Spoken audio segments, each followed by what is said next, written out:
Hello folks, welcome to the canal Channel Jose. Today we're going to talk about what components are in charge of cooling down your engine. So for these engines, as soon as you turn it on, it has to reach a normal operation temperature, but after that it starts building up temperature, then it's going to be bad for the engine as well. So this temperature has to be regulated, or the engine has to be cooled down by some components. So with that said, let's jump into the components that cool down your engine and your car. So not all engines cool down the same way. For example, this engine cools down with air. So this is a Volkswagen air-cooled engine. So all it requires is a little fan and the belt to turn, and it cools itself as it's spinning. So, but in most conventional engines, the basic method of cooling it down is with a liquid. But this liquid cannot do the job by itself.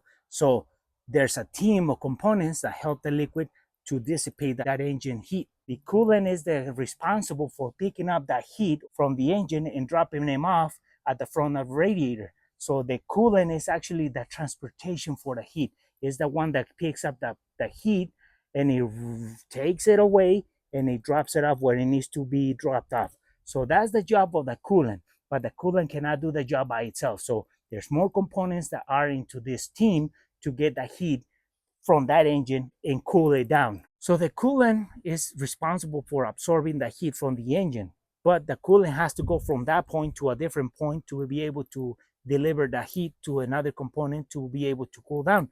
So the responsible for circulating this liquid or the coolant is the water pump. The water pump is very important because this is a mechanical device, or it could be electrical as well. But what it does is physically spins and create circulation of the liquid on your engine. So it goes from that one point of the engine to another point to dissipate the heat from the coolant. If the coolant was just static and it will just stay on your engine, it will build up so much heat and it will start boiling, and it will just create more heat and more heat, and the engine will ruin itself. So that's why the water pump comes in play.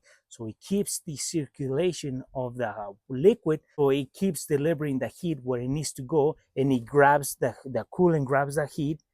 The water pump makes it circulate, and that heat goes with the coolant. It goes to where it needs to go, so it doesn't build up heat on the engine. So this engine, it has to operate at a certain temperature, and for that to happen, there has to be a component that regulates the temperature on the engine, and that's this component. This is the thermostat.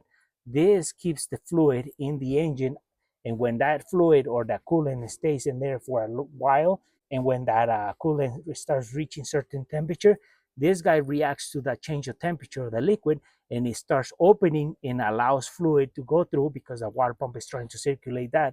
So then that fluid goes to wherever it needs to go. So when cooler fluid or coolant gets to this body, it starts reacting to that and it starts closing. So now that fluid or coolant that is inside the engine, it stays there for a little bit, absorbs more heat, and as it starts rising again, this reacts to that change again, so it opens again.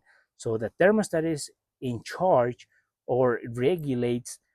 It's like a valve. It regulates how, when the temperature change happens, and it allows the fluid to move on as it needs to, or it needs to stay there for a little bit longer. So this guy is in charge of regulating the temperature change on your engine. So now the radiator receives all the hot liquid or coolant, and then it goes into itself, and then as it goes through, the wind that hits the radiator starts dissipating the heat from there. So as it gets from one side to another side, it goes is in a cooler temperature. So this guy is in charge of dissipating all the heat.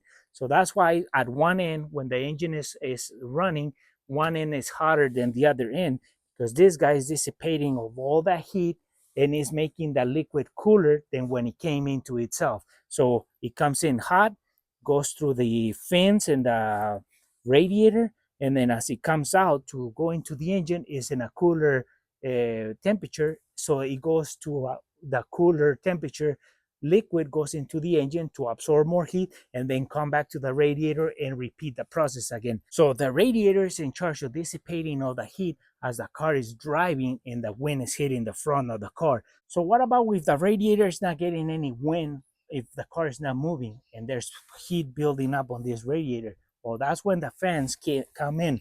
The fans are the other components that are in charge of creating or replicating, like if the car is moving at high speed when you're in a stop sign or a stoplight, or waiting in a place, and your car is just in parking or standing there, and your engine is running. So these guys are replicating or imitating the wind hitting the front of your car. So it goes through the radiator, so it cools down the radiator, and then the liquid that is inside the radiator cools as well. So the wind is of driving now is being replicated by the fans. The fans are in charge of doing the job.